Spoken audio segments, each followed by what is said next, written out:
What's up, y'all? It's me, Krabs with a Z. And Rosie with an IE. Woo! And we are here bringing you a new segment called Drunk Mysteries. So we're about to make you a drink. Before we talk about a mystery. Yeah! First things first. Alright, well, she's the chef. I'm the bartender, apparently. Yeah. I'm also the... We're gonna rim these glasses with tahini. So we're gonna pour a little lime juice. We didn't have our limes. Oh, we're off to a great start. That'll work. Okay. This table is also slanted. We're outside. Get your lime juice going. We wanted to, you know, fancy it up with some tahini. Tahini. You do that. I'll get the next one. Look at that rim job. Woo! There you go. Perfect. Yummy. Okay. And then Okay, ice. Ice, ice, baby. I just wash my hands. Don't come at me. This was on sale.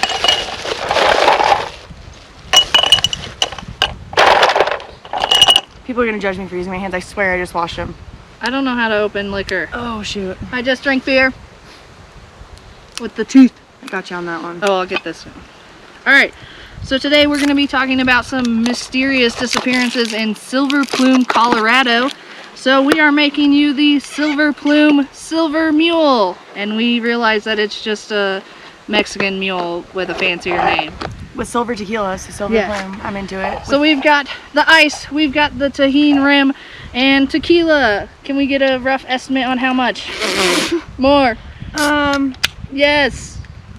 So you're gonna go to the bottom of this writing on your fancy ball jar. To the writing. One. Ooh, that is strong smelling. Okay, yours is Perfect. that'll do for you. Okay. We're gonna do a little ginger beer. A lot. A lot of ginger beer. beer. So like here. Yeah. Yeah. And then top her off with more ice. Yeah, and then a Definitely little lime some- juice. So I'm just gonna take some from this plate. Ooh, I missed. A little more lime juice. It's in your lap. I know. She comes out quick. Hey. Yes. And then maybe just like top it off with ice. Maybe a little more ice, because Yeah. it's hot out here. It's October in Colorado, but it's hot. Cheers. Cheers. It's pretty. Look at it. Look. It matches the fall colors. Let's go. Drunk Mysteries, episode 1. That's fucking good. Oh yeah. That's fucking good. Is it not good for you? I love it. Okay, so now that we've made our delicious Silver Plume Silver Mules, I can't even speak right now. Silver Plume, Silver Mules. Uh-huh. I said Silver Plume. Silver Plume. Plume. Silver Mules. We highly recommend you pausing this and making your own outdoor-friendly charcuterie board. We use this fancy Rubbermaid Tupperware. Tupperware. That way you can do travel-friendly things with your charcuterie board, like entering the woods randomly and never being seen again. Which brings us to the small town. Okay. All right. So let's set the scene. We are going about 4 hours northeast of our current location to a small town in Colorado called Silver Plume, to a little shop on the main street that is an antique store. So the antique store is home to Tom Young and his dog Gus. He is the owner. Well, the dog's not the owner. The man is the owner. The dog's the owner. Of the antique store. And Tom Young goes into the woods on September 7th and disappears. There's a search party looking for him, and they don't find they don't find the man until July of 1988, which is almost a year after he goes disappearing in September of 87. Found in 88 in the woods with a gunshot wound to his dog and to himself, all in the head. There was a gun nearby, and stressy, yeah, there's a gun nearby, which was never tested, and the weird thing is he's covered in a tarp. So that's Tom Young, the first guy. Okay, so flash forward to a year-ish to the time that Tom Young's body was found, correct? Yeah, well, like a year-ish. between his disappearance and his finding. Yeah. Oh, you need to not eat while I'm talking. Okay. So, this other guy, Keith Reinhardt, moves into the same exact building in Silver Plume, Colorado. So the same like unit, same storefront, basically. He was like a retired sports writer from Chicago and was kind of taking like a sabbatical type thing because he loved to write. And was kind of like wanting to write a book kind of like Into the Wild or something, from what I get, like some cool Basically. book about like the wilderness in Colorado calling you. And like Silver Plume excuse me. Silver Plume's like in the middle of nowhere. So yeah, in terms of wilderness, like it's sketch, like it's Perfect. Yeah. So he gets there and moves into the same unit. He didn't have a dog, but moves into the same unit. And was just kind of like writing. I think maybe it was a bookstore or something of the sort, like the front He turned it of into a bookstore. Yeah, he turned it into a bookstore where the antique store was. And then he had like a fear of heights, right? So on like August 7th, August 7th. I was close though. Whoa. Real close. Cheers to that. So, on August 7th, 89. 88. Oh, I'm on fire!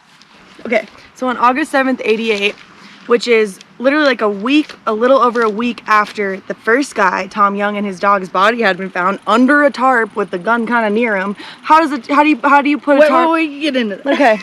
Okay.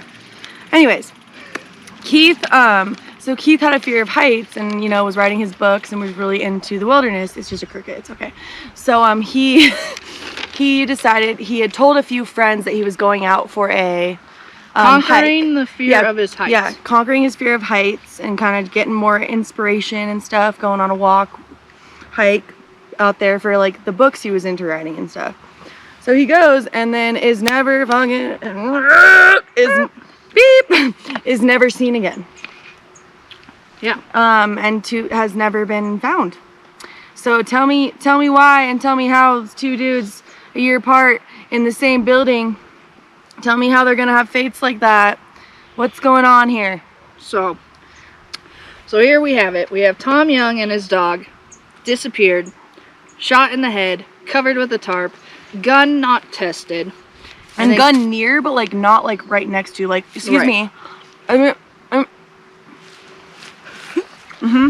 Then we have Keith Reinhardt, moved into the same building, decided to conquer his fear of heights and climb a mountain, heads off into the same direction as Tom Young, disappeared, never to be seen again. So a small detail with that personally I think is just adds to like the curse of this legend, is that they had searched for this man. I think it was like a week-long search. They searched for Keith Reinhardt for like a week, and then one of the search planes crashed, and that's why they decided to end the search for this guy. Which could that's some cursed shit. Yeah, and that could be attributed to like multiple things, because this is, I mean, like, I grew up in a small Colorado town and we've lost a lot of people in very weird ways. Train crashes, weird things happen like that because it's like treacherous terrain. However, for that small of a town and for in the same unit, the same building on Main Street of a tiny town, you guys, we're talking population no more than 200 maybe. Yep. Tiny. So let's get the facts. 2 guys go missing from the same building. Let's get the theories. I think that something in the building they found, and it like spiritually urged them to go into the mountains and search for what I like to just call destiny. They were looking for destiny, and not the like local stripper Destiny. I was like, oh, nothing to do. Hey, Destiny. No, they just were like, something urged them in the building to seek more within themselves, and like things into the went wild bad. type shit. Yeah, but that doesn't explain the gunshot wound. Okay, my turn. Yeah, let's go. Tell me about this gunshot. My turn, dude. I also think there could be some weird ghosty poltergeist something weird in that going on, of something weird going on, something, you know. But also, I think that maybe they found something because they were only a year apart, and I wonder if like the landlord, or I hope I don't get like like I wonder if like something happened to where like, you know, Tom Young found something out from living there, or found some sketchy things out, things he wasn't supposed to know. And then when Keith Reinhardt like showed up, you know, a year later and wanted to kind of write a book about this weird sort of disappearance type thing, calling into the wild mystery / you know, thing, if he also, you know, dug too deep into Tom Young and his dog's murder. Because if you think about it, Tom Young and his dog were found literally a week before Keith went on that hike. Yeah. So he had moved in. Tom Young. He moved in, yeah, because he moved into the unit before, or that building before Tom had been found. Like, he knew he was moving into this guy who had disappeared's old house. So that's what's creepy about it too, is it's almost like he was like researching him. So the weird thing is, Keith Reinhardt's book, there's a quote from it that says, Guy Gypsum, which is the character's name he gave him, changed into some hiking boots, donned a heavy flannel shirt. He understood it all now and his motivation.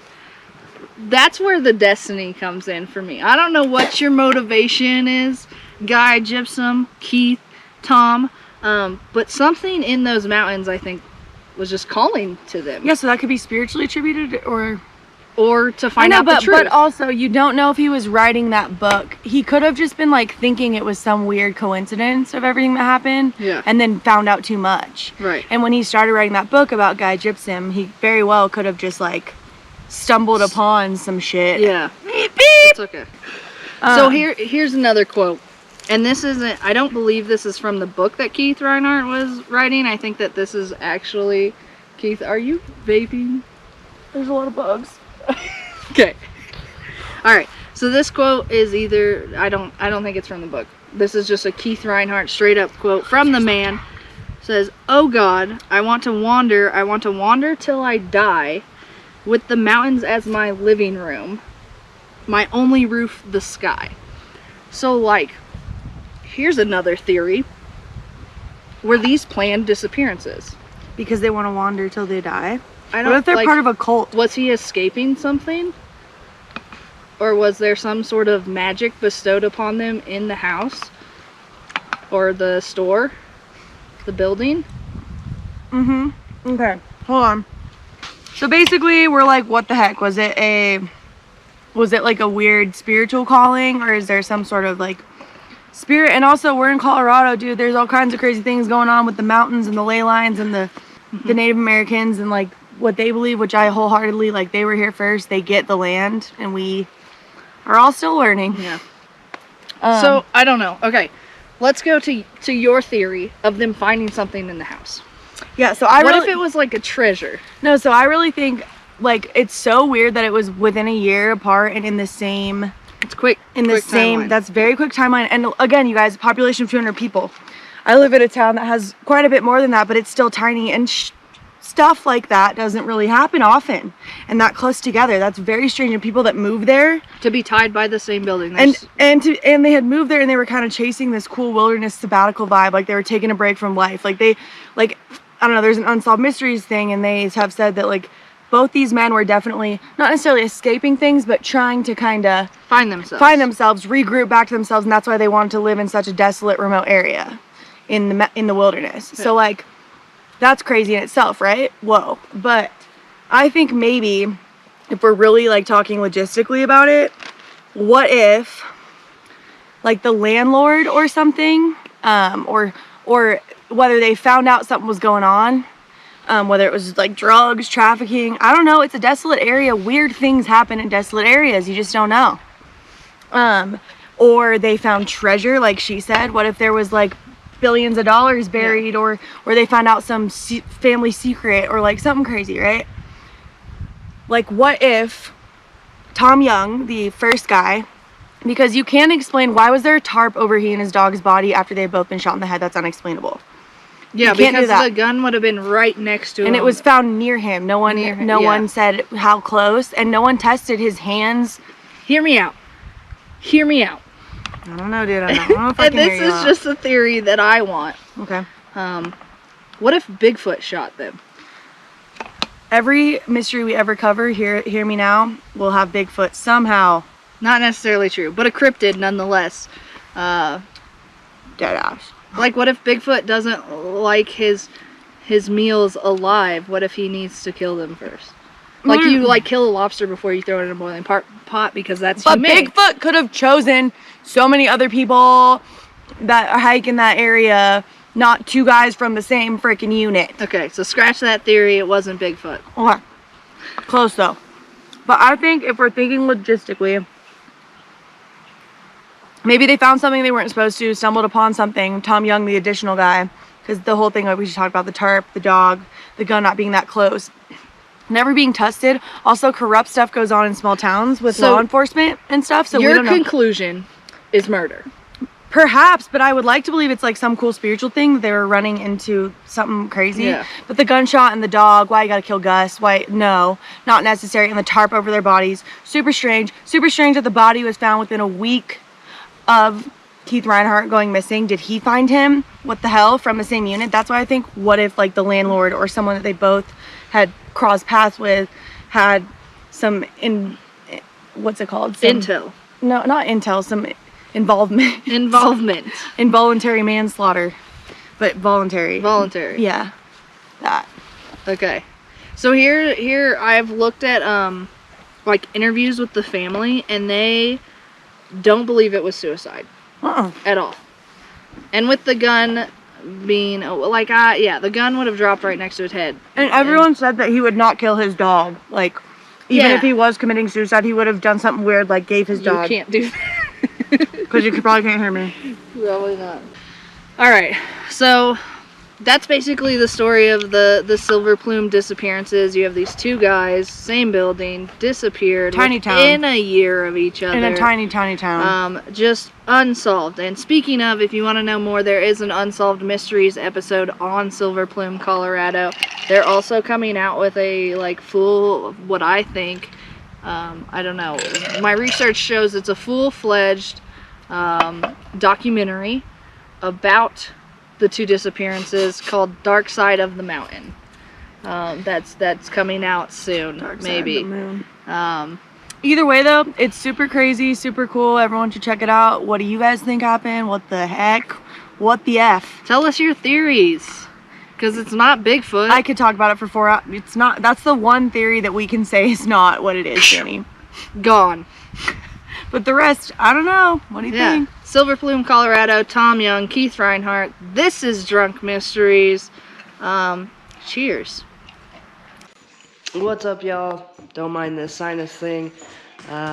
Thank you so much for watching and watching this far. Like and subscribe. Also, leave us a comment. Let us know what mystery you want to see us get drunk and talk about. Okay, bye.